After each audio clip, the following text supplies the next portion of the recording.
안녕하세요. 한 주간의 법조계 이슈와 소식을 한데 모아 전해드리는 로우투데이 스페셜 왕성민입니다. 오늘은 성형외과와 싸우는 법을 알려주는 유튜브 채널 솔로몬TV 논란 특집으로 전해드리겠습니다. 법률방송은 그동안 솔로몬TV 운영자 손영서 변호사와 대한성형외과 의사회 양측의 입장을 들어봤는데요. 이슈 플러스 솔로몬TV 논란 이어서 보시겠습니다. 고 노무현 대통령이 재직 시절 권력은 시장에 넘어갔다고 말해 큰 화제와 논란이 됐었는데, 이 말에 빗대보면 요즘은 권력은 플랫폼에 넘어가고 있는 것 아닌가 싶습니다. 변호사나 세무사, 의사 등 전문 직역 관련한 플랫폼들이 말 그대로 비온 뒤 대나무 나오듯 여기저기서 생겨나고 있고, 유튜브를 활용한 일종의 광고와 영업도 이제는 대세가 됐습니다. 그런데 유튜브에서 성형외과와 싸우는 법을 알려주는 유명 성형외과 사내 변호사 출신 변호사와 성형외과 의사회가 갈등을 빚고 있다고 하는데요. 오늘은 이 문제 집중 보도해드리겠습니다. 먼저 박아름 기자의 리포트 보시겠습니다. 손로몬의 TV라는 유튜브 채널입니다. 컨텐츠마다 성형 부작용, 의료소송, 손해배상, 합의 방법 같은 해시태그가 줄줄이 달려 있습니다. 내 경우도 의료과실 해당한다고? 손해배상 받을 수 있다고? 이런 다소 자극적인 제목도 눈에 띕니다. 그 중에 하나를 클릭해봤습니다. 자, 어떻게 하면 병원을 상대로, 의료기관을 상대로 피해 보상을 받을 수 있을 것인가? 시작부터 어떻게 보면 상당히 도발적입니다. 해당 채널 운영자는 국내 대형 성형외과 사내 변호사 출신 손영서 변호사입니다. 경력을 살려 성형수술 부작용 대응법 등을 알려주기 위해 지난 2019년 7월 지금의 손로몬TV를 개설했습니다. 여러분, 오늘은 제가 의료기관에서 의무기록지를 발급해주지 않을 때 경찰을 부르는 방법에 대해서 영상을 준비하려고 해요. 예전에 여러 번 영상을 통해서 여러분들께 말씀드린 적이 있는데, 댓글 반응은 호평일색입니다. 고소를 한다는 것이 막연히 걱정되었는데 영상을 보면서 많은 것을 알게 되었다. 성형 부작용으로 괴로운 환자들에게 담비 같은 조언 말씀 너무 감사하다는 등 상찬이 줄을 잇고 있습니다. 실제 유튜브를 본 피해자들과 상담이나 소송으로 이어지는 경우도 많다고 합니다. 왜 이렇게 많은 분들께서 전화를 주셔가지고 또 문의를 하셨는지 생각해 보게 되었습니다. 아무래도 성형 부작용에 관해서 환자분들께서 병원에 컴플레인을 제기하시는 게 계란으로 바위치기다, 이런 생각을 하시는 분들이 많은 것 같더라고요. 안타깝지만 실제 현실도 그렇긴 하니까요. 실제로 상담 전화가 많이 오는지 법률방송 취재진이 손영서 변호사에게 확인차 물어봤습니다. 제가 두세 시간씩 성형 부작용 환자분들이랑 상담을 해요. 하루에도 정말 10명 이상씩 전화가 옵니다. 그러면 이렇게 상담 전화가 오면 성형외과를 효율적으로 상대하는 법을 알려준다는 것이 손영서 변호사의 말입니다. 한마디로 병원을 두려워하지 않고 계란으로 바위 깨는 법을 조목조목 알려준다는 겁니다. 그분들한테 정말로 병원이 두려워하는 방법들을 되게 많이 상세하게 알려줍니다. 네. 그러니까 이제 환자분들이 저한테 방법 그대로 성형외과 가서 하는 거예요. 대표적인 게 유튜브 손로몬의 TV에서도 여러 차례 강조해 설명한 의무기록지를 받아내는 방법입니다. 옛날에는 의무기록지를 안 주면 그러면 다음 주에 와야 되나 보다, 아니면 2주 뒤에 와야 되나 보다라고 그렇게밖에 몰랐는데 그냥 거기에서 경찰을 바로 불러도 되거든요. 의무기록지를 안 주는 건 의료법 위반이고 형사범죄이기 때문에. 네네. 그래서 그런 식으로 병원을 막 이렇게 좀. 손영서 변호사는 이런 과정들과 행위들은 모두 환자 권리 찾기 차원 취지라고 강조합니다. 의무기록지를 받는 건 정말로 자기 권리를 되찾는 거잖아요. 이렇게 불공정하거나 좀 불공평하게 의료 갈등들이 이루어졌던 점에 대해서도 단순 상담을 넘어 사건 수임으로 이어지는 경우도 종종 있는데, 이에 대해서도 손영서 변호사는 환자 처지를 이용해 폭리를 취하거나 하는 건 절대 아니라고 선을 긋습니다. 제가 굉장히 낮은 비용으로 환자분들을 선임해서 사건을 합의를 진행을 하고 있거든요. 그래서 지금 환자분들 제가 수임료를 낮춰가지고 환자분들을 도와주는 과정이 있고. 손영서 변호사는 그러면서 성형 부작용이나 피해가 발생해도 오히려 소송이든 뭐든 해볼 테면 해보라는 식으로 나오는 병원들의 행태와 구습이 문제라고 목소리를 높입니다. 많은 환자분들께서 자기네들이 부작용을 겪고 있으면서도 자기네들이 이길지 질지도 모르니까 변호사를 선임하기가 굉장히 어려운 환경이잖아요, 우리나라에서. 근데 병원에서는 자기네들이 뭐 1,000만 원, 2,000만 원이더라도 변호사를 선임하는 게 쉬우니까. 하지만 어떻게 보면 돈키호테와 같은 성형 부작용 전문 유튜버 변호사의 등장에 성형외과 의사회 측은 목에 가시라도 걸린 것처럼 껄끄럽고 불편해하고 있습니다. 법률방송 박아름입니다. 네, 대형 성형외과 사내 변호사 출신 변호사가 운영하는 성형 부작용 성형외과와 싸우는 법 유튜브 채널 관련 리포트 전해드렸는데요. 박아름 기자 스튜디오에 나와 있습니다. 박 기자, 앞서 리포트에서 성형외과 의사회 측에서 해당 유튜브 채널을 목에 가시처럼 상당히 불편해한다고 잠깐 언급했는데 구체적으로 어느 정도인가요? 네, 일단 해당 변호사에 네. 대한 대한성형외과 의사회 측의 인식은 한마디로 악성소송 남발자 정도로 네. 아주 곱지 않은 시선입니다. 네. 대형 성형외과 사내 변호사 네. 출신으로 병원 내부 사정을 잘 알고 네. 법도 또 잘 아는 점을 악용해서 네. 유튜브라는 채널로서 소송과 또 일종의 협박을 남발하고 있다는 건데요. 네. 이와 관련 대한성형외과 의사회 한승범 공보이사는 네. 법률방송 취재진에게 네. 되게 특이한 상황에 고소고발이 남발되고 있다면서 곤혹스러워하면서도 또 불쾌감을 감추지 못했습니다. 네. 성형외과 의사회에선 서울변의 해당 유튜브 채널 운영자인 손용서 변호사를 네. 징계해달라는 내용의 진정서까지 접수한 상황입니다. 네. 성형외과 의사회 입장에선 뭐가 문제라는 건지 들어보고 네. 손영서 변호사의 반박과 네. 성형외과 의사회 측의 재반박은 추후 별도 리포트로 다시 네. 보도해드리겠습니다. 네. 성형외과 의사회 측의 입장 리포트 이어서 보시겠습니다. 네. 대한성형외과 의사회에서 소속 회원 병원들로부터 접수받은 피해 사례들입니다. 환자에게 진료기록 사본을 발급하였음에도 또 발급을 요청했다. 이전과 달라진 점은 진료기록 사본 복사 중에 경찰관 출동이 이뤄졌다는 점이다. 경찰 출동 기록은 고소장에 의무기록 사본 발급을 고의로 방해한 입증 방해 행위 주요 증거로 언급되고 있다고 적혀 있습니다. 발급을 안 해준 것도 아니고 또 안 주려 했던 것도 아니고 멀쩡히 발급하고 있는 도중에 경찰관이 출동했고 이를 근거로 의료법 위반 고소가 이뤄졌다는 겁니다. 이에 대해 해당 병원 관계자는 1년 만에 갑자기 왔음, 차트 복사하려고 주려니까 갑자기 경찰 2명 같이 왔음, 제정신이 아님, 어이가 없어서라고 진술하고 있습니다.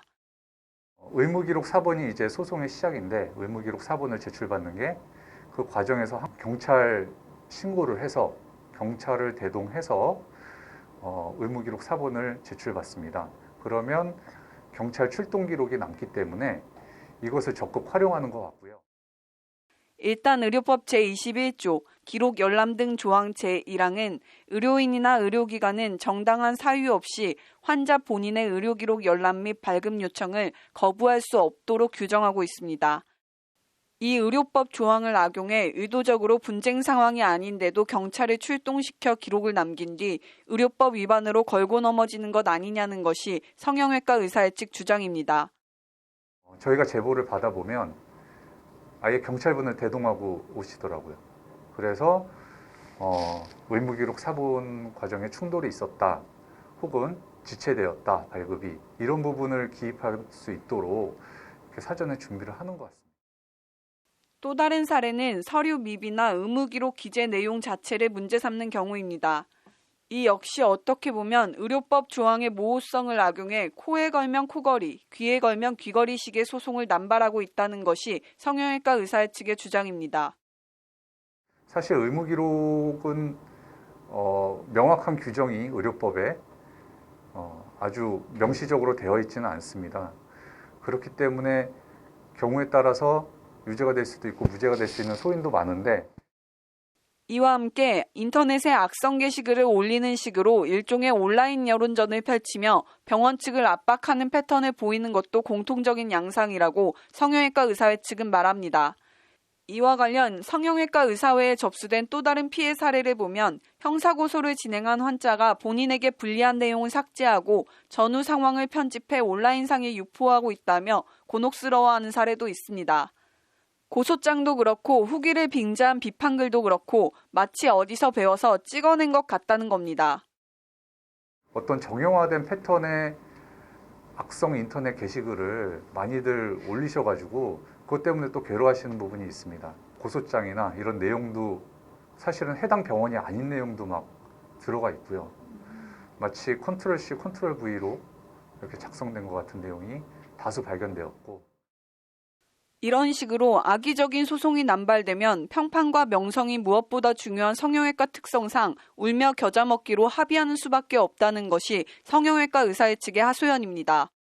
성형외과 입장에서는 계속 안 좋은 이슈로 게시판을 오르내리다든지 아니면 환자분들과 이제 겪는 그런 갈등이 좀 부담스러운 부분이 있죠. 그렇기 때문에 그냥 합의에 이르러서 빨리 마무리 짓고 싶어 하시는. 한마디로 대형 성형외과 사내 변호사 출신으로 내부 사정을 잘 아는 변호사가 유튜브라는 채널을 이용해 악성 의료 소송을 부채질하고 있다는 것이 성형외과 의사회 측의 성토입니다. 이거는 어떻게 보면은 부작용보다는 환자분의 불만족이나 수술 비용을 다시 받기 위해서 합의를 하기 위해서 이루어지는 소송인데 좀 약점을 알고 좀 대량으로 고소 고발이 이루어지고 합의를 종용하게 되고 이런 일이 지금 계속 이루어지고 있습니다. 이에 성형외과 의사회 측에선 해당 유튜브 채널을 운영하는 손영서 변호사를 변호사 광고 규정과 변호사법 위반 등 사유로 징계해달라는 내용의 진정서를 지난해 12월 서울지방변호사회에 접수했습니다. 법률방송 박아름입니다. 성형 부작용 피해를 호소하는 환자들에게 성형외과와 싸우는 법을 가르쳐주는 유튜브 채널 솔로몬 TV를 둘러싼 논란과 공방 집중 보도해드리고 있는데요. 오늘은 해당 유튜브 채널이 변호사법 등이 금지하는 광고에 해당하는지 솔로몬 TV 채널 운영자 손영서 변호사와 대한성형외과 의사회 양측의 입장을 들어봤습니다. 악의적 소송 남발이라는 게 성형외과 의사회 입장이고 피해 환자 구제라는 게 손 변호사의 반박인데 리포트 보시고 어느 쪽 주장이 더 타당한지 판단해 보시죠. 박아름 기자입니다. 대형 성형외과 사내 변호사 출신 손영서 변호사가 운영하는 유튜브 채널 손로몬의 TV입니다. 자, 어떻게 하면 병원을 상대로, 의료기관을 상대로 피해 보상을 받을 수 있을 것인가? 성형외과 사내 변호사 경험을 강조하며 성형 부작용 등에 대한 환자 개인적인 대응과 변호사를 선임해서 대응하는 건 차원이 다르다고 거듭 강조합니다.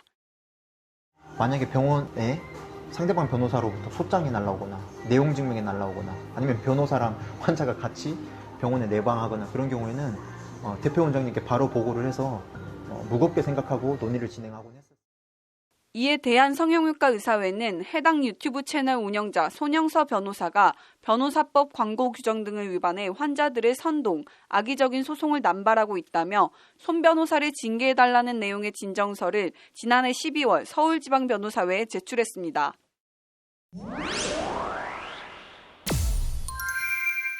징계와 관련된 첫 번째 핵심 쟁점은 손영서 변호사가 성형외과 의사회 주장처럼 환자들을 오도하고 있느냐 여부입니다. 일단 변호사법 제23조 광고조항 제2항 3호는 소비자를 오도하거나 소비자에게 오해를 불러일으킬 우려가 있는 내용의 광고를 하면 안 된다고 명시하고 있습니다. 같은 조항 4호는 소비자에게 업무 수행 결과에 대해 부당한 기대를 가지도록 하는 내용의 광고도 하여서는 아니 된다고 못 박아 금지하고 있습니다. 이와 관련 솔로몬의 TV에 찍혀있는 문구들입니다. 성형 부작용 손해배상 제대로 받는 방법, 의료소송 걱정 마세요, 대형 성형외과 사내 변호사 경력 손변이 알려주는 특급 비밀 같은 문구들이 눈에 띕니다. 이런 문구들로 도배되다시피 돼 있는데 모두 변호사법이 금지하고 있는 소비자들을 오도하거나 부당한 기대를 가지도록 하는 광고에 해당한다는 것이 성형외과 의사회 측의 주장입니다. 소송의 패턴은 사실 간단하고요. 일단 유튜브를 통해서 환자분들 수임이라고 하나요? 모객을 좀 적극적으로 하시는 편이고 이렇게 다수의 고소고발이 남발되고 있는 부분을 좀. 이에 대해 손영서 변호사는 환자 오도 주장은 어불성설이라고 반박합니다. 자신이 대형 성형외과 사내 변호사 출신인 것은 사실이고 그 외 다른 문구나 표현들도 관련 정보 제공 등 환자를 도우려는 취지이지 환자들을 오도하는 내용이 아니라는 주장입니다. 포괄적으로 조금 말씀을 드리면 전혀 그렇지 않고요. 일단은 굉장히 많은 분들이 저한테 무료 상담을 받고 적극적으로 이렇게 자신들의 권리를 되찾고 있기 때문에. 두 번째 쟁점은 실제 관련 소송이 남발되고 있느냐 여부입니다. 관련해서 변호사 윤리장전 윤리규약 제11조 제1항은 변호사는 범죄 혐의가 희박한 사건의 고소고발 또는 진정을 종용하지 않는다고 명시하고 있습니다. 손영서 변호사가 변호사들의 최고 규범인 윤리규약 해당 조항을 위반해 소송을 남발하고 있다는 게 성형외과 의사회 측 주장인데 손 변호사는 이 또한 사실과 다르다고 반박합니다. 근거가 있으니까 소송을 하는 것이지 막무가내로 덮어놓고 소송을 내는 것도 아니고 그런 소송은 가능하지 않다고 소송 남발 주장을 강하게 부인합니다. 막무가내로 막 소송을 제기하는 게 아니라 부작용이라고 판단을 내리는 대학병원 진단서를 다 첨부를 해서 형사 고소를 하고 있거든요. 네, 근거 없이 하는 게 아니라 악의적으로 소송을 하는 억지로 소송을 해서 막 분쟁을 야기하고 막 확대시키고 그런 입장은 전혀 아닙니다. 네. 하지만 성형외과 의사회 쪽에선 성형외과를 상대로 일단 분쟁을 일으켜놓고 울며 겨자 먹기식의 합의를 유도하는 식으로 일을 진행하는 건 엄연한 사실이라고 재반박합니다. 실제 소송으로까지 가느냐 마느냐가 중요한 게 아니고 평판이 무엇보다 중요한 성형외과 특성을 악용해 범죄 혐의가 전무한데도 고소 고발을 남발하고 있다는 겁니다. 이러한 절차나 이제 소송의 진행이 거의 좀 대동소이해요. 루틴으로 이렇게 진행되는 것 같고요. 모든 절차가 비슷비슷하고 고소장이나 이런 내용도 사실은 해당 병원이 아닌 내용도 막 들어가 있고요. 해서 병원의 평판에 상당히 악영향을 미치는 게시글들이 여러 게시판에.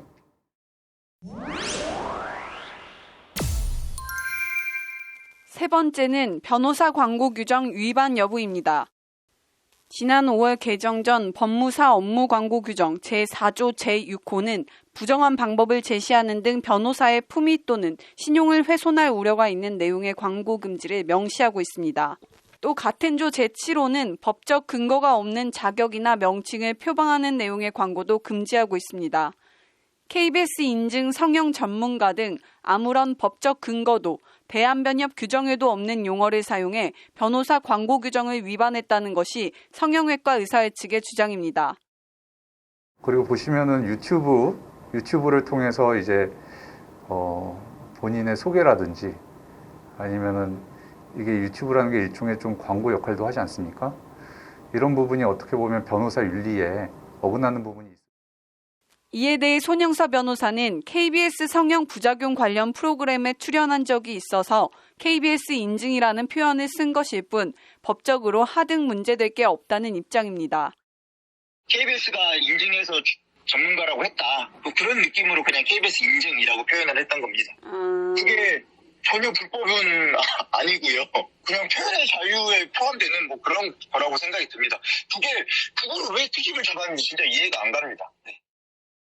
의무기록지 발급 거부 병원에서 경찰 부르는 법 등의 표현이 부정한 방법 제시에 해당한다는 성형외과 의사회 지적에 대해서도 손영서 변호사는 말이 안 된다고 강하게 반박합니다. 환자 권익 차원에서 대처법을 알려주는 게 어떻게 부정한 방법 제시냐고 손 변호사는 목소리를 높입니다. 실제 손로몬의 TV엔 변호사님이 가르쳐준 방법으로 효과를 봤다, 감사한다는 등의 댓글들이 많이 달려있기도 합니다.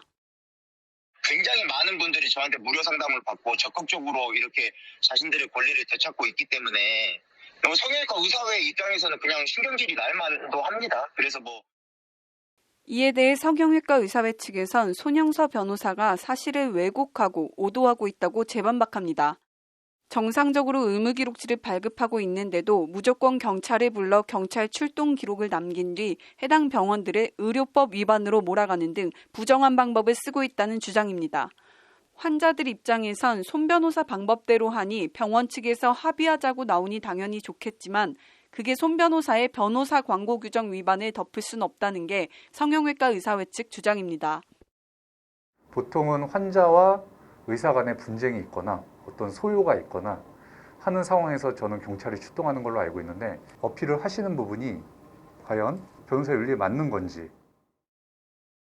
변호사법과 윤리규약, 광고규정 위반을 두고 양측의 입장이 팽팽히 맞서고 있는 가운데 징계진정서를 접수받은 서울변회 측은 현재 심의가 진행 중인 사안이라며 말을 아꼈습니다. 변호사 광고규정 등 위반과 표현의 자유 사이, 서울변회가 어떤 판단을 내릴지 주목됩니다. 법률방송 박아름입니다. 그런데 양측의 공방전을 다룬 보도가 나간 뒤 손용서 변호사에 대한 또 다른 제보가 이어졌는데요. 어떤 내용인지, 그리고 이와 관련한 손용서 변호사의 입장은 무엇인지 보시겠습니다. 법률방송에선 성형수술 피해를 입은 환자들을 위해 현직 변호사가 성형외과와 싸우는 법을 알려주는 유튜브 채널 손노먼 TV를 둘러싼 논란에 대해 세 차례에 걸쳐 보도해드렸는데요. 보도가 나가고 법률방송엔 손노먼 TV 운영자 손영서 변호사 때문에 이런저런 피해를 당했다는 제보들이 접수됐습니다. 오늘은 그 가운데 현직 성형외과 의사가 전해온 피해 호소와 이에 대한 손영서 변호사의 해명을 보도해드리겠습니다. 박아름 기자입니다. 성형수술 피해를 호소하며 대응이나 재수술 등을 상의하는 인터넷 카페입니다. 코수술에 뭐를 어떻게 했는지 빨갛게 부어오르다 못해 붕괴 직전인 사진에 이른바 짝가슴이 된 사진 등이 홈페이지 대문에 걸려 있습니다. 성형 실패 사례라는 제목의 카테고리를 클릭해봤습니다.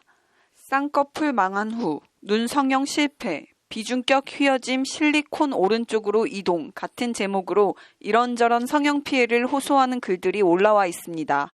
심지어 수술이 잘못돼 장애 판정을 받았다는 글도 있습니다. 눈 및 지방 성형 수술을 받은 한 네티즌은 대학병원 의사 소견서까지 첨부해서 글을 올렸습니다. 소견서엔 현 증상이라고 해서 지방 이식 수술 이후 좌측 하안검이 과교정된 상태임이라고 돼 있습니다. 소견서는 그러면서 향후 소견으로 수술이나 주사요법으로 과교정된 좌측 하안검을 재교정해 볼 수 있으나 그에 따른 재교정이 어려울 수 있고 부작용이 생길 수 있다고 적고 있습니다. 소견서를 첨부해 글을 올린 네티즌은 성형을 생각하시는 모든 분들이 정말 신중했으면 하는 의도로 이 글을 작성하게 되었고 저 같은 피해 사례가 나오지 않도록 정말 신중하셨으면 한다라고 글을 올린 취지를 설명하고 있습니다. 한마디로 과교정된 잘못된 수술을 받았고 향후 재교정이 될지 어떨지 모르겠다고 피해를 호소하는 내용입니다. 이 네티즌의 주장은 어디까지 사실일까? 해당 소견서를 작성한 대학병원 의사가 작성한 확인서입니다. 해당 대학병원 의사는 본인이 작성한 소견서가 맞다면서도 소견서가 절대적인 판단 기준이 될 수 없다고 선을 긋고 있습니다. 저는 환자분의 수술 전 모습과 수술 과정의 모습을 온전히 확인하고 써드릴 수 없었다는 게 해당 의사의 말입니다. 추가 교정의 어려움과 부작용을 써준 데 대해서도 해당 의사는 추가 교정을 주의해서 잘 받으시라는 뜻에서 작성했고 교정이 불가능한 상태라고 얘기한 게 아니라고 설명합니다. 그러면서 해당 의사는 미용 수술 같은 결과에도 환자에 따른 만족도의 차이를 보일 수 있다. 소견서는 환자분이 수술 후 모습에 대해 불만족으로 내원해서 환자분 입장을 최대한 배려해서 작성했다고 적고 있습니다. 한마디로 환자가 이런저런 불만을 호소해서 환자 입장을 최대한 배려해 환자가 원하는 방향으로 소견서를 써줬다는 겁니다. 환자분이 느끼시는 불만족스러운 부분이 있지만 수술에 중대한 과실이 있다거나 발생하면 안 되는 심각한 부작용이 생겼다고 보기는 어렵다는 게 해당 의사의 최종 소견입니다. 해당 대학병원 의사 확인서는 카페에 수술이 잘못됐다는 글을 올린 네티즌을 수술한 성형외과 원장이 답답함과 억울함에 직접 나서 받아온 겁니다. 법적인 효력이 없는 소견서를 마치 확정이 난 상해 진단서라도 되는 것처럼 명 인터넷 카페에 땡땡 성형외과에서 성형부작용이 발생하였습니다라는 제목 하에 글 3-4개씩 올리기 시작했습니다. 유튜브 채널 손노몬의 TV를 운영하는 손영서 변호사의 이른바 코치를 받아서 소송을 제기하며 인터넷 카페에 글을 올리는 식으로 병원을 압박했다는 것이 A 원장의 하소연입니다. 형사 사건을 저지른 범죄 집단인 것처럼 이기를 조성을 하며 의무기록지 사본을 요구한 후에 저희 병원을 과실치상이라는 죄명으로 고소를 한 것부터였습니다. 이런 식으로 병원을 압박하기 시작하는데요. A 원장이 제공한 손영서 변호사가 환자들과 주고받았다는 카톡들입니다. 훌륭하네요. 이제 그 처분 결과 공문으로 받아서 또 글을 올리면 됩니다. 병원 문 닫겠는데요. 라고 적고 있습니다. 또 다른 카톡에선 지금쯤 부들부들하고 있을 것 같습니다. 다음 주까지 연락 없으면 제가 전화해보고 별 반응 없으면 고소장 작성 등 여러 방법을 생각해보겠습니다. 라며 고소장 표지와 일부를 인터넷에 올리는 방법도 있습니다. 라고 이른바 코치를 하고 있습니다. 어떤 글이든 계속 자주 쓰셔야 한다는 게 손영서 변호사의 조언이고 이에 환자는 라며 네, 그럼 사건 종결까지 계속 뭐라도 올려야겠네요. 라고 화답하고 있습니다. 이런 식으로 병원을 압박해 병원으로 하여금 울며 겨자 먹기식 합의를 이끌어내는 걸 코치했다는 게 A 원장의 주장인데 손영서 변호사를 변호사라고 부르고 싶지 않다는 격앙된 반응을 내보입니다. 손영서 씨를 변호사라고 칭하면 선량하신 변호사분들의 명예에 피해를 드릴 것 같아서요. 거기에 더불어 쪽지로 인터넷 카페 회원들에게 이와 같은 내용을 퍼뜨려 병원의 명성을 현저히 떨어뜨려서 인터넷 비방글 공연 시점으로부터는 병원의 매출의 급감을 이 같은 주장에 대해 손영서 변호사는 환자 권익 찾기 차원의 조언이었다고 거듭 강조하며 그 일환으로 소견서를 받는 건 지극히 정상적인 절차라고 해명했습니다. 대학병원 교수의 소견이라는 게 그것만으로도 공신력을 갖잖아요. 대학병원 교수님의 소견이라는 것만으로도 공신력을 갖기 때문에 이건 애초 소견서를 부정하는 취지의 확인서가 발급된 점이나 비방글을 인터넷에 올리도록 종용했다는 주장 등에 대해서도 손영서 변호사는 소송에 큰 영향이 있다든가 하는 점도 없고 그 자체로 크게 문제될 것이 없다는 취지로 해명했습니다. 상관없습니다.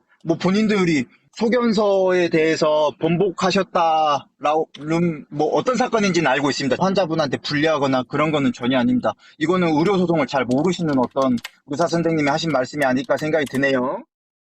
평판이 중요한 성형외과 특성의 약점 삼아 악의적 비방과 소송을 남발하고 있다는 성형외과 측 주장과 환자 권익 찾기라는 손영서 변호사의 주장이 평행선을 달리는 가운데 막상 명예훼손 등 소송이 벌어지자 손 변호사가 환자에게 막말을 했다는 등의 의혹도 제기되고 있습니다. 법률방송 박아름입니다.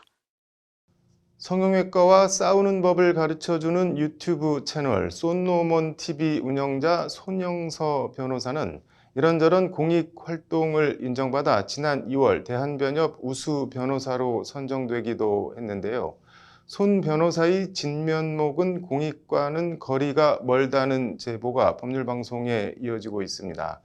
어떻게 봐야 할까요? 박아름 기자의 리포트 보시겠습니다. 성형수술 부작용 피해자들을 상대로 성형외과와 싸우는 법을 알려주는 유튜브 채널 손노몬의 TV입니다.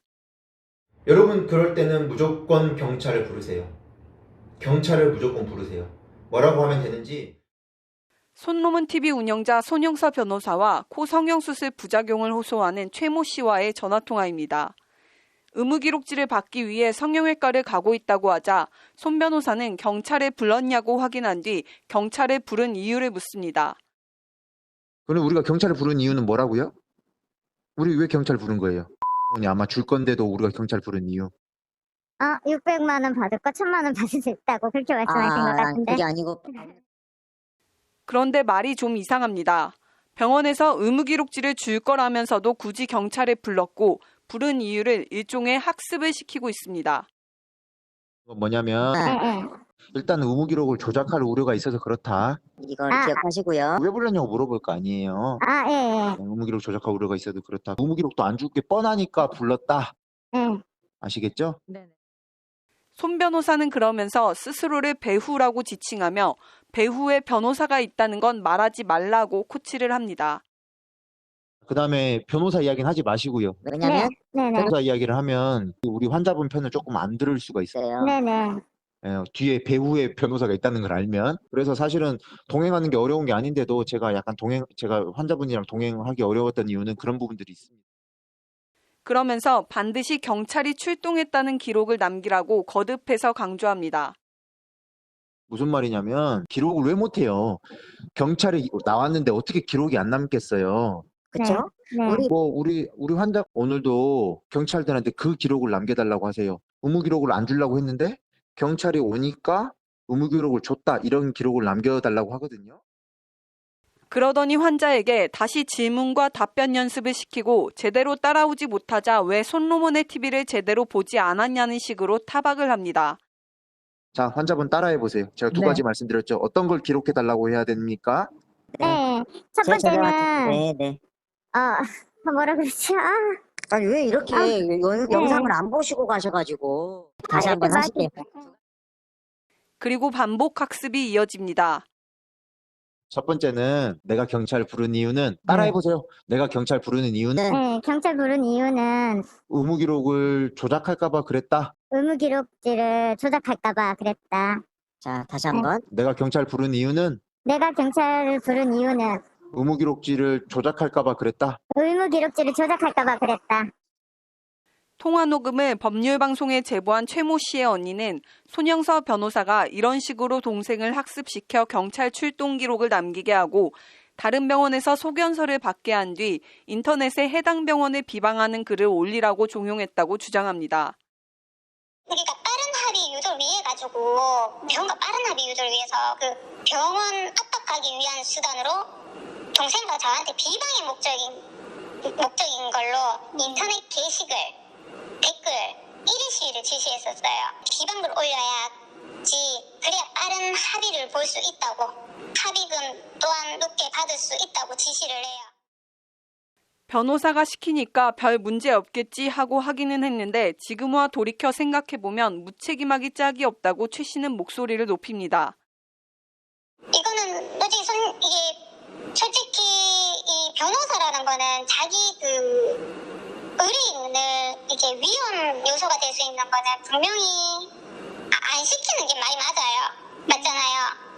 이게 아무리 명예훼손이 안 당할 수 있다고 해도 근데 그걸 시켜요. 그러니까 실제 손 변호사 코치에 따라 병원 비방글을 올렸다가 해당 병원으로부터 명예훼손 등 혐의로 고소를 당한 피해자도 있습니다. 당황해서 어쩔 줄 몰라 하는 환자가 전화로 상담을 요청하자 손 변호사는 거꾸로 환자를 몰아세우며 짜증을 냅니다. 뭐라고요?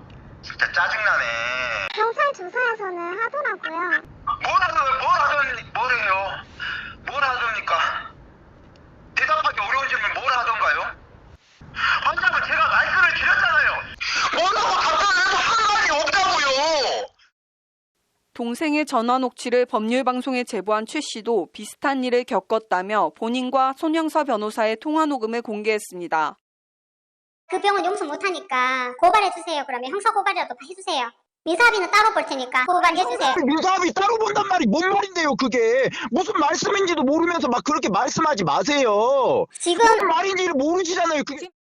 이에 최 씨 측은 손영서 변호사가 애초 호언 장담과 달리 업무를 제대로 수행하지 않아 피해를 봤다며 손 변호사를 경찰에 고발한 상태입니다. 근데 이 사람은 고소 진행할 마음도 없었어요. 그 병원에. 그래서 내가 그걸 따졌거든요. 이게 너무 어이가 없네. 그러더니 괴롭히지 말라면서 스스로 계약 해지를 해버리는 거예요. 변호사 측에서요? 예. 손영서 변호사는 이에 대해 어떤 불법도 저지르지 않았고 자신은 환자 보호와 권익구제를 위해 최선을 다했는데 억울하고 답답하다는 입장입니다. 제가 그래도 명색이 7년차 변호사인데 이런 걸 막 제가 막 서명을 위조하거나 의뢰인의 이익에 반해서 막 서명을 막 하거나 그런 건 전혀 아니고요. 성공보수를 주기 싫어서 이런 생각을 할 때도 있습니다. 다만 환자 측과 통화에서 언성을 높인 데 대해선 경솔했던 면이 있었다는 취지로 한 발 물러서며 안타깝다는 입장을 밝혔습니다. 반성도 하고 배울 점이 많다고 생각합니다. 더 따뜻한 태도로 좀 의뢰인을 대했으면 이런 일까지는 발생하지 않았을까라는 생각이 들어서 대한성형외과 의사회와 최 씨 측은 변호사 윤리 위반 등을 사유로 들어 손영서 변호사를 징계해달라는 내용의 진정을 서울지방변호사회에 넣은 상태인데 서울변회가 어떤 판단을 내릴지 주목됩니다. 법률방송 박아름입니다. 다음 소식입니다. 고위공직자범죄수사처가 지난 10일 윤석열 전 검찰총장 고발 사건에 정식으로 사건 번호를 부여하고 입건했는데요. 이 과정에서 절차 위반 논란이 제기됐습니다. 리포트 보시겠습니다. 고위공직자범죄수사처가 어제 야권 유력 대선 주자인 윤석열 전 검찰총장에 대한 공식 수사에 착수하면서 여러 논란과 해석들이 나오고 있습니다. 이런 가운데 공수처가 고발인 조사도 하지 않고 사건을 입건해 공수처 사건 사무규칙을 지키지 않은 절차 위반 아니냐는 지적이 나오고 있습니다. 어떤 내용인지 왕성민 기자가 단독 취재했습니다. 공수처가 어제 윤석열 전 검찰총장 직권남용 혐의 고발 사건 2건에 대해 각각 공제 7호와 공제 8호의 사건 번호를 부여하고 정식 입건했습니다. 사건은 최석규 부장검사가 지휘하는 수사산부에 배당됐습니다. 윤 전 총장과 함께 고발된 조남관 대검차장과 이두봉 대전지검장, 김유철 원주지청장도 피고발인 신분으로 함께 입건됐습니다. 윤 전 총장의 혐의는 2가지입니다. 먼저 옵티머스 펀드 사기 부실 수사 의혹입니다. 2019년 5월 서울중앙지검장 재직 당시 옵티머스 사건 불기소 처분을 방치했다는 겁니다. 다른 하나는 한명숙 전 총리 모해 위증 교사 혐의를 받는 검사들에 대한 수사를 방해했다는 혐의입니다. 앞서 시민단체 사법정의 바로 세우기 시민행동 김한매 공동대표는 지난 2월과 3월 윤 전 총장의 직권남용 혐의를 수사해달라는 고발장을 공수처에 접수했습니다. 제대로 의지를 가지고 수사 주체로서 압수수색 강제 수사 당연히 해야 되고 그런 것들을 제대로 하는 만큼 결과는 나온다. 그러니까 수사 의지를 잘 발휘해 주기를 바란다. 이에 대해 윤 전 총장은 옵티머스 사건은 사건 자체가 부장전결이라 아예 보고가 올라오지 않았다고 해명했습니다. 보고받지도 않은 사안에 대해 직권남용을 주장하는 것은 어불성설이라는 취지의 반박입니다. 한명숙 전 총리 관련 사건 수사방해 의혹에 대해서도 윤 전 총장 측은 말도 되지 않는다고 일축했습니다. 당사자인 윤 전 총장이 혐의를 강하게 부인하는 가운데 정치권의 반응은 크게 엇갈립니다. 야당인 국민의힘에선 공수처가 드디어 본색을 드러냈다며 야권 탄압이라는 격앙된 반응입니다. 배준영 국민의힘 대변인은 드디어 현 정권의 공수처 집착증에 큰 그림이 드러났다. 이제 정권에 밑보인 인사들은 단지 친정부 단체에 의한 고발만으로 그 명운이 좌우될지 의심스럽다고 논평했습니다. 여당인 더불어민주당은 원칙대로 엄정하게 수사라는 원론적인 반응을 보이면서도 속내가 복잡해 보입니다. 추미애 전 법무부 장관 등 여권 쪽으로부터 맞을수록 커져온 윤 전 총장의 몸집만 더 키워주는 것 아니냐는 우려와 무혐의 처분이라도 나면 대선을 앞두고 날개를 달아주는 것 아니냐는 불안이 교차하고 있습니다. 이런 가운데 윤 전 총장을 직권남용 혐의로 공수처에 고발한 김한매 사세행 공동대표가 고발인 조사를 받지 않은 것으로 확인됐습니다. 공수처 사건 사무규칙에 따르면 공수처 수사 착수는 크게 4단계를 걸쳐 결정됩니다. 먼저 고소고발장이 접수되면 담당 직원은 수사처 수리 제 몇 호라고 수리번호를 붙여 해당 기록을 분석조사 담당 검사에게 인계합니다. 기록을 넘겨받은 분석 담당 검사는 수사 개시 여부를 판단하기 위해 고소인, 고발인 조사 등 기초조사를 통해 해당 사건의 수사 필요성 등을 분석, 검토합니다. 그리고 분석이 끝나면 분석조사 담당 검사는 분석 의견서를 작성해서 공수처장에게 보고합니다. 이후 분석 담당 검사는 처장의 지휘, 감독에 따라 직접 수사 필요가 있는 경우 사건을 입건하고 범죄 혐의가 없는 경우 등엔 불입건 결정을 합니다. 결국 공수처장이 최종적으로 입건 여부를 판단하는 구조인데 이렇게 입건 결정이 나오면 공수처 사건 사무규칙 제16조 공직범죄 사건의 등록 조항에 따라 공제 몇 호라는 사건 번호가 붙게 됩니다. 윤 전 총장 사건도 이런 과정을 거쳐 공제 7호와 공제 8호 사건 번호가 각각 부여된 겁니다. 문제는 윤 전 총장 사건 고발장을 접수한 김한매 사세행 공동대표가 공수처에서 고발인 조사를 받지 않았다는 점입니다. 아니 어제 이제 통보를 받은 거고 아직 뭐 차후에도 예정이나 뭐 이런 거는 이게 뭐 공수처에서 언제 출석해라 네. 그런 거는 아직 오지 않았어요. 예전에도 아직은 안 받으셨고요. 요거는 받은 적이 없어요. 앞서 본 것처럼 공수처 사건 사무규칙 제13조는 분석조사 담당 검사는 수사처의 수사 개시 여부를 판단하기 위해 고소인, 고발인 등 기초조사를 통하여 해당 사건의 수사 필요성 등을 분석, 검토하여야 한다고 명시하고 있습니다. 그런데 정작 고발인 조사는 패스하고 윤 전 총장 사건 입건과 정식 수사 차수를 결정한 겁니다.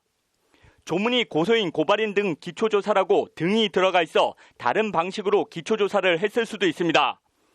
하지만 그렇더라도 대선 지지율 1, 2위를 다투는 야권의 유력 대선 주자에 대한 수사를 결정하면서 고발인 조사도 하지 않은 점은 안 그래도 정치적 논란과 공방이 불을 보듯 뻔한 상황에서 절차적 하자 논란을 자초했다는 비판을 피해가긴 어려워 보입니다. 그럼에도 공수처가 사건을 입건한 데는 고발인 조사가 필요 없을 정도로 상당 부분 범죄 혐의를 파악한 것 아니냐는 해석이 가능합니다. 반대로 본격적인 대선 시즌이 오기 전에 결론적으로 혐의 없음 결정 수순으로 문제를 털고 가려는 것 아니냐는 정반대 해석도 있을 수 있습니다. 관련해서 법조계에선 윤 전 총장에 대한 혐의 입증이 쉽지 않을 거라는 의견이 훨씬 더 많습니다. 일단 공수처 수사 여력 자체에 대한 회의적인 시각이 있습니다. 공수처 검사는 현재 13명뿐인데 이 중 6명은 연수를 받고 있고 조희연 서울시 교육감, 김학의 전 차관, 이규원 검사 사건 등 이미 붙잡고 있는 사건들도 적지 않은데 화력 집중이 가능하겠냐는 겁니다. 여기에 윤 전 총장이 받고 있는 직권남용은 혐의 입증이 쉽지 않은 범죄입니다. 법원은 지난해 12월 이병기 전 대통령 비서실장과 조윤선 전 대통령 정무수석에 대한 판결에서 직권남용죄가 성립하기 위해서는 공무원이 그 상대방에 대한 관계에서 일반적 직무 권한이 있어야 하고 그 직무 권한을 남용하여야 하며 그 결과 상대방으로 하여금 의무 없는 일을 하게 하거나 상대방의 권리 행사를 방해해야 하고 고의가 있어야 한다는 엄격한 요건을 제시한 바 있습니다. 윤 전 총장은 사실관계 자체를 부인하고 있어 공수처는 당장 윤 전 총장이 직무권한을 남용했다는 사실관계부터 입증해야 합니다. 익명을 요구한 법조계 관계자는 이번 사안에 대해 고발인 조사가 이루어지지 않은 상황에서 공수처가 사건을 정식으로 입건했다면 그만큼 수사 필요성이나 증거 등이 충분하다고 판단했거나 아니면 정치적인 의도가 있다고 볼 수밖에 없는 결론에 도달한다고 말했습니다. 법률방송 왕선민입니다. 온 국민을 충격에 빠뜨린 정인이 사건 이후 아동학대 사건을 체계적으로 관리하기 위해 지난해 10월 아동학대 사건 지자체 통지, 통보 제도가 시행됐지만 유관기관들의 무관심 속에 제도가 제대로 시행되지 않고 있다고 합니다. 아울러 최근 변호사들이 플랫폼과 커머스 등 혁신 기업 경영진으로 진출하고 있다고 하는데 원인과 배경을 이어서 전해드립니다. 정인이 사건의 충격이 채 가시지도 않았는데 이번엔 30대 이모 부부라는 사람들이 10살 조카를 마구 폭행하고 심지어 개 대변을 먹이고 물고문까지 저질러 숨지게 한 엽기적인 사건이 벌어져 또 충격과 분노를 안겨주고 있습니다.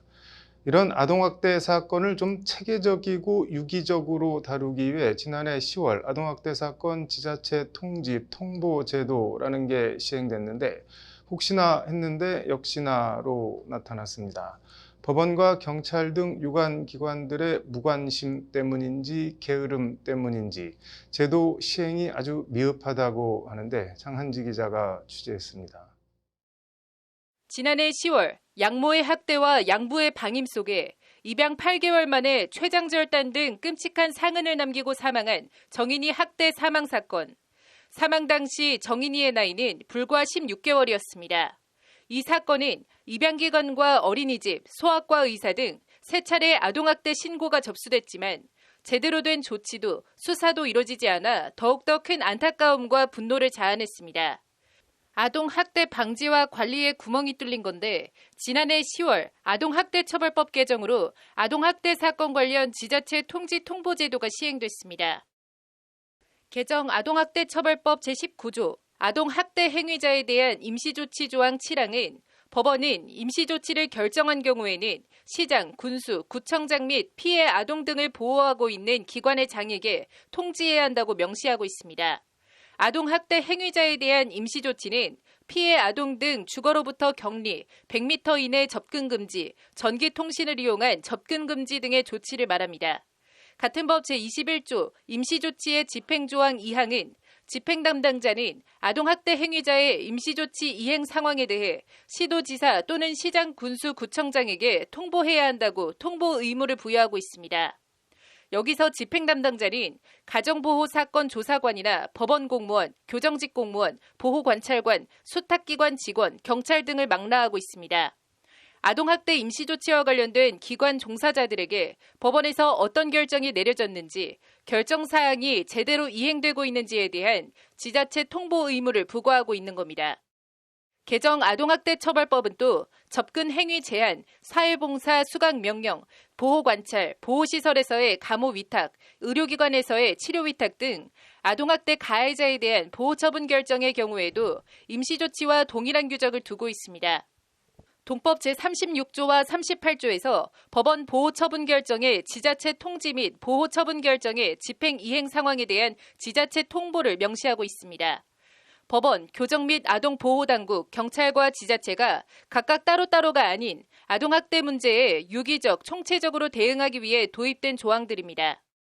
법무부가 이에 제도가 제대로 시행되고 있는지 지난해 10월부터 올해 3월까지 6개월간 전국 228개 지자체로부터 임시조치, 보호처분 결정 통지 및 이행 상황 통보 현황을 전수 취합해 조사해봤습니다. 일단 아동학대 사건을 담당하는 전국 89개 지방법원 및 가정법원의 경우 임시조치, 보호처분 결정 등을 지자체에 통보한 곳은 26개에 그쳤습니다. 경찰의 경우 전국 273개 시도경찰청 및 경찰서 가운데 집행 담당자로서 임시조치, 보호처분 이행 상황 등을 지자체에 통보한 곳은 단 17개에 불과했습니다. 보호처분 이행 상황을 통보한 보호관찰소는 전국에서 딱 한 곳밖에는 없는 것으로 나타났습니다. 전국 경찰서나 법원들이 전부 아동학대 사건을 다 다루는 건 아닐 수 있어 사건별로 다시 분석해봤습니다. 일단 대검에 따르면 지난해 아동학대 사건 임시조치 결정 건수는 3,867건에 이릅니다. 6개월로 평균하면 1,930여 건 정도 됩니다. 관련해서 서울경찰청은 정인이 사건을 기점으로 지난해 10월부터 올해 1월까지 접수된 서울 지역 아동학대 신고 건수는 전년 동기 대비 50%가량 늘어났다고 지난 2월 밝혔습니다. 법무부의 이번 분석 대상은 지난해 10월부터 올해 3월까지 6개월입니다. 해당 기간 지자체에 통보된 임시조치 결정 통지는 365건에 불과합니다. 수평 비교는 어렵지만 아동학대 신고 건수가 최근 크게 늘고 있는 것을 감안하면 보수적으로 지난해 6개월 평균 1,930여 건을 기준으로 잡아도 통지 건수가 5분의 1 정도밖에 안 됩니다. 법원 임시조치 결정 사건 5건 가운데 1건만 지자체에 통지되고 4건은 그냥 묻힌다는 얘기입니다. 또 지난해 10월부터 올해 3월까지 6개월간 임시조치 이행 상황 통보는 101건밖에 안 됩니다. 지난해 6개월 평균 임시조치 결정 1,930여 건의 거의 20분의 1밖에 안 됩니다. 격리나 접근 금지 등 법원 임시조치가 제대로 이행되고 있는지 임시조치 결정 20건 가운데 겨우 1건 넘는 정도만 지자체에 통보된 겁니다. 그나마 같은 기간 보호처분 결정과 이행 상황이 지자체에 통보된 건 각각 42건과 39건에 불과합니다. 2019년 사법연감에 따르면 보호처분 결정 건수는 2,343건에 이릅니다. 아동학대 사건 관련 지자체 통지 통보 제도라고 법은 바꿔서 제도는 있는데 그 실행은 사실상 유명무실한 겁니다. 경위와 이유를 떠나 법원과 경찰 등 아동학대 사건 방지와 관리에 매진해야 할 기관들이 법 개정 취지를 몰각하고 아동학대 사건 관련 지자체 통지 통보에 소홀하다는 비판이 나오는 이유입니다. 이 아이를 어떻게 보호할 것이냐는 정말 전적으로 지자체가 감당해야 될 몫인데 그거를 만들어 놓기 위해서 그 법이 개정됐고 결국 법원은 임시조치하고 난 다음에 나 몰라라. 뭐 경찰 입장에서도 아이를 분리하고 난 다음에 나 몰라라 하는 게 아니라 국가가 아동학대로부터 아동을 보호하는 책무를 이행하기 위해서는 대응 시스템을 촘촘히 설계하는 것은 기본이고 각각의 대응기관들이 시스템상 의무를 인식하고 적극적으로 이행하는 것이 중요하다고 승재현 연구위원은 거듭 강조합니다. 이런 법제도가 있다는 걸 분명히 인지하고 그 아이에 대한 임시조치와 적극적인 분리조치 이후에 그냥 경찰과 법원은 나 몰라라 하지 않고 그걸 반드시 지자체에 알림으로써 지자체가 이 아이를 더 적극적으로 보호할 수 있는 사회적인 안전망을 만들어야 하지 않을까. 이와 관련 법무부는 아동학대처벌법 소관부처로서 제도 운영 실태를 정기적으로 점검하고 결과를 관계기관들과 공유하는 등 지자체 통지 통보 제도가 안정적으로 정착할 수 있도록 하겠다고 밝혔습니다. 법률방송 장한지입니다. 법조계 안팎에선 업계 1위 김앤장 출신들이 고위공직에 진출하거나 거꾸로 고위공직 출신들이 김앤장의 고문 등으로 들어오는 이른바 이어달리기에 대한 상당한 논란과 비판이 있어 왔는데요. 최근 들어 우연의 일치인지 몰라도 민간 부분에서도 김앤장 출신 변호사들의 플랫폼 등 이른바 혁신기업 진출이 눈에 띄고 있습니다. 넓게 보면 CEO급의 국한에서가 아니라 법조인들의 혁신기업 진출이 트렌드 비슷하게 되고 있다고 하는데 이유와 배경 등을 왕성민 기자가 취재했습니다. 배달앱 시장 업계 1위인 배달의 민족 운영사인 우아한 형제들은 지난 4월 김상원 전 네이버 대표를 부회장으로 영입했습니다. 1963년생인 김상원 부회장은 서울대 법대 학사와 석사 수료, 하버드 로스쿨 법학 석사를 취득한 사법연수원 19기 판사 출신 법조인입니다. 서울 형사지법 지적소유권 전담부 판사를 거쳐 LG 구조조정본부 법률고문실 팀장, NHN 경영관리본부장, 대표이사 등을 역임한 바 있습니다. 국내 1세대이자 최대 IT기업 네이버에 이어 국내 대표 플랫폼 기업 가운데 하나인 우아한 형제들에서도 다시 중책을 맡게 된 겁니다. 창업주인 김봉진 우아한 형제들 의장을 제외하면 명실상부한 넘버 2입니다. 우아한 형제들은 앞서 지난해에도 부장판사 출신 함윤식 김앤장 법률사무소 변호사를 고객 중심 경영 부문장 및 법무실장으로 스카우트했습니다. 회사 핵심 요직에 법조인들을 잇따라 중용한 겁니다. 우아한 형제들만 그런 게 아닙니다. 최근 뉴욕 증시에 성공적으로 안착한 국내 온라인 유통시장 최강자 쿠팡도 지난해 부장판사 출신 강한승 김앤장 변호사를 경영관리 총괄 대표이사로 영입했습니다. 사법연수원 23기로 윤석열 전 검찰총장과 연수원 동기인 강한승 대표는 1997년 서울지법 판사로 임관한 뒤 법원 행정처 기획조정심의관 등 요직을 거쳤습니다. 법원 경력뿐 아니라 주미 한국대사관 사법협력관, 국회 법사위 파견판사, 청와대 법무비서관 등을 지낸 경력이 눈에 띕니다. 법원, 국회, 청와대를 아우르는 마당발 경력에 미국 법조계 경험이 있는 강한승 변호사를 회사의 경영관리를 총괄하는 대표로 내세운 겁니다. 쿠팡 김범석 창업주의 국적이 미국인 점, 본사가 미국에 있는 점, 국내 증시를 건너뛰고 미국 증시에 바로 상장하는 등 쿠팡의 입지, 상황과 강한승 대표의 경력이 묘하지만 뚜렷이 겹쳐집니다. 강한승 대표는 아버지가 민변 전신인 정법회 창립 멤버를 지낸 국내 1세대 인권 변호사인 강신옥 변호사로 2대에 걸친 법조인 가족입니다. 강한승 대표의 경우 노동 분야 전문가로 평가받는데 이른바 로켓 배송 관련한 과로사 문제나 갑질 논란 등 노동 현안 이슈가 많은 것도 강 대표 영입에 일정 부분 작용한 것으로 평가됩니다. 이런 가운데 세계 최대 온라인 스트리밍 콘텐츠 기업인 넷플릭스도 지난 4월 국내 법무 담당 총괄로 여성인 정규하 변호사를 영입하며 주목을 받았습니다.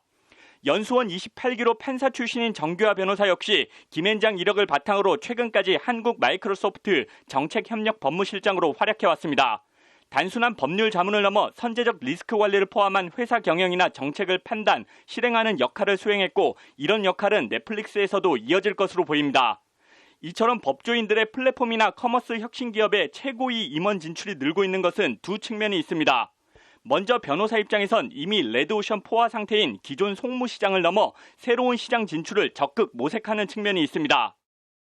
아무래도 이게 기존에 있는 법률 시장 자체가 성장성이 이제 한계에 달했다라는 인식이 있지 않습니까? 그래서 사실 다른 방향으로의 이 진출을 많이 모색을 하고 있었고, 그런데 여기에 신생 플랫폼 혁신기업 입장에선 규제 관련 이슈나 독과점, 플랫폼 노동자 착취 논란 등 법적 이슈에 선제적으로 대응할 필요가 있습니다. 관련 법제가 정비되지 않은 시점에서 시장의 우호적인 법제도와 여론을 조성하고 이슈와 위기를 관리할 검증된 법률 전문가가 반드시 필요하다는 겁니다. 기업들로서는 경영 전반에 걸쳐 규제 리스크가 증가하고 있기 때문에 이에 대비할 필요성이 높아지고 있으며 빠르게 성장하는 분야일수록 이러한 필요성이 큽니다. 자연스럽게 법조인들을 임원으로 흡수해 내부 역량을 키우는 사례가 앞으로도 늘어날 실제 네이버나 다음 같은 포털 사이트 업체들도 초기엔 입법 공백이나 규제 문제 등에 부딪혀 이런저런 애로사항을 겪었지만 결국 털어내고 지금의 성과를 일궈냈습니다.